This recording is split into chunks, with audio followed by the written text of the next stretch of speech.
Caroline Reaper ismertető jelei. Általában jellemző, hogy van egy kis farkincája, de nem minden esetben ez, de 90%-ban erről már föl lehet ismerni. Piros, rücskös. Ez egy elég nagy példány.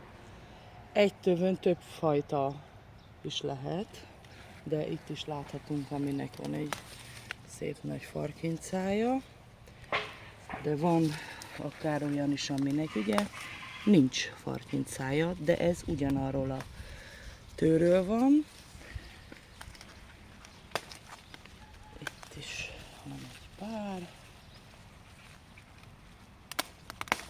Ezek a fajták.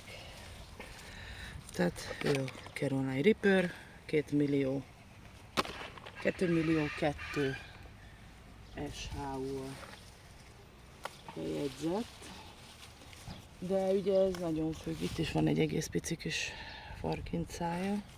Termesztési körülmények, talaj, üvegház, egy szabadtéri farkincás. Tehát itt látható, hogy van itt mindenféle, akár itt egy farkincás, de mellette van, aminek nincs nagy. Ennek például nincs. Még nem minden érett meg, de majd még várunk. Ennek például nem jellemző a farkincája. Tehát ilyen a Caroline Reaper piros.